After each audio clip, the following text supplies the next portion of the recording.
Wow, Eminem nga. Bigla akong kinilabutan. Kasi ito yung favorite kong relos dati. Di ba, Labs, nung eyeball ko at academy top ko, ito yung suit ko. Magkano na ba ang bentahan ngayon ng Eminem? Bumaba siya ngayon, boss. Actually, bumaba eh. Magkano?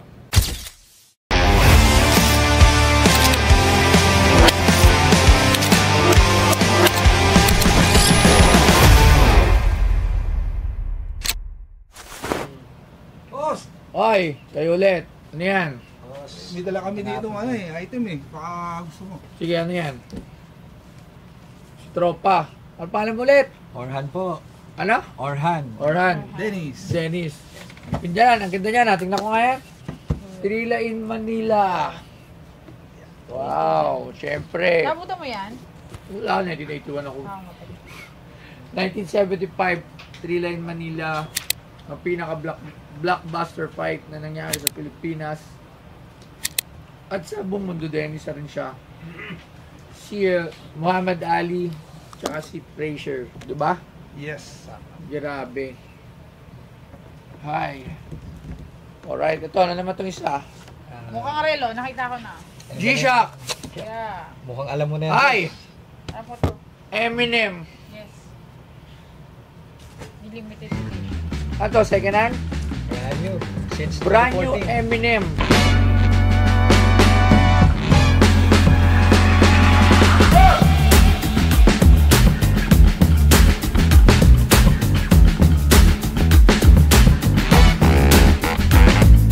Ang G-Shock GDX Eminem ay isang limited edition na relo na inilabas noong 2013 bilang bahagi ng ika-30 anibersaryo ng G-Shock. Isa itong collaboration sa pagitan ni Eminem at Casio. Kung collector ka ng G-Shock o fan ni Eminem, malaking bagay ang relo na ito dahil bihira na itong makita sa market ngayon at mataas na ang resale value nito. At ang binebenta sa Pinoy Pawn Stars ay ang G-Shock GD X6900 M&M X Eminem 30th Anniversary Limited Edition Watch. Dati meron ako nito. Oo, alam ko. Binenta na. Magkano ko lang ito binenta? Tapos ko nakabili noon. Use na yun eh. Use na yun. Yan, Wow. boss, brand new. Complete. Yan, brand new, complete. Complete set. Wow.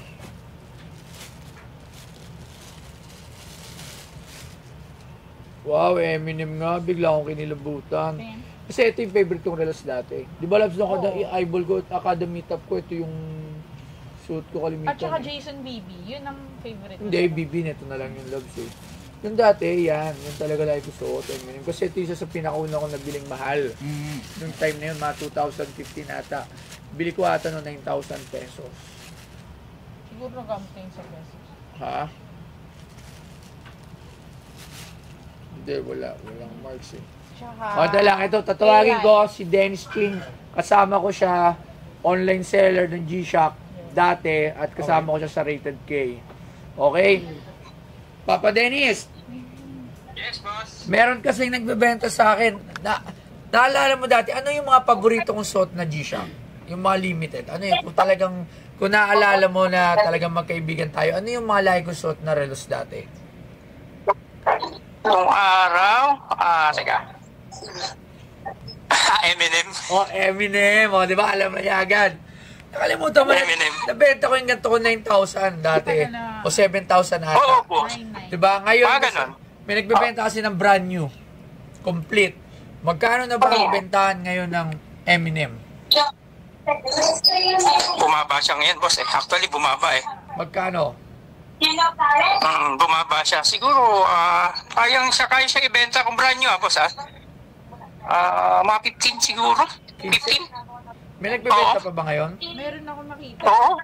Kaya pa sa 15. Mga 10 to 15, ganun. Yan ang mga range niya, 10 to 15. Sure ka may nagbebenta pa?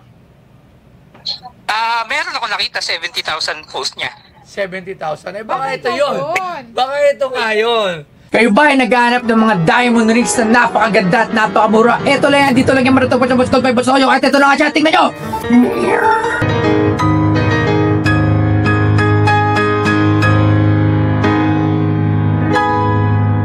Baka ito yun. Baka yun. Ba ito na post mo? Na-post? Na-post siya. Oo, na-post. Oo, kasi sakto. Oo, di ba? Ay, pero magkano bilyan nito ngayon? Wala, boss. Mababa na ang M&M ngayon. Yun nga, mga 10 to 15. 10 to 15 lang siya. Pero wala nang ibenta. Pwede naman. Mga ganun lang presyo. Kaso, malayo nga sa presyo ni boss yan. But meron ka niyan, tanong nga, meron pa ba nagbebenta ng M&M? Sa ngayon, wala. At saka may nakita ako mga condition di na rin maganda. Luma, no? Oo. Oo.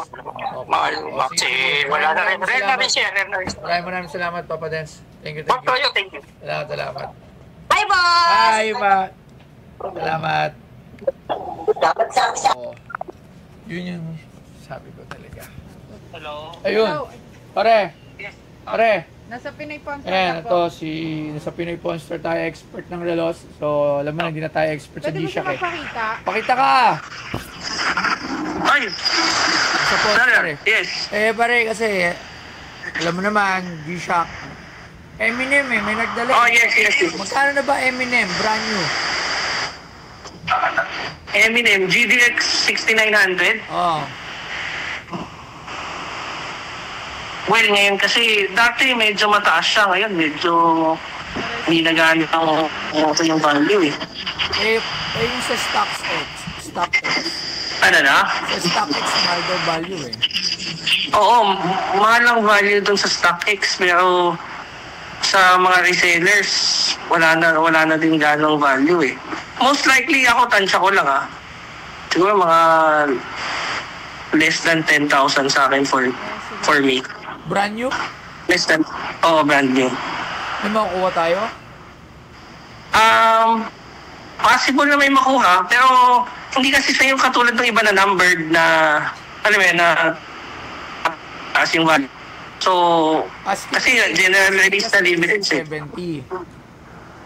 70? Medyo malabo. Masyadong mataas. Oo, masyadong mataas. Tingin ko lang masyadong mataas. Sa Japan, walang... Kasi, makakuha ka yan siguro sa mga... may makukuha ka din. Ngayon kasi may makukuha ka pa din yan eh. Sa Japan, may makukuha ka pa din. Brand new? Oo, may makukuha ka pa, yes. Okay. So, pass tayo. Oo. Kasi medyo... Okay, may makukuha ka pa ngayon eh. May makukuha ka pa ngayon. Binenta ko yung ito eh. 9,000. Oo, may mga auction kasi ngayon sa Japan na may makukuha ka pa din. Ng M&M. Oo, yes. Sige. Pakita mo siya. Sige. Okay, pare. Sige. Sige pare, thank you.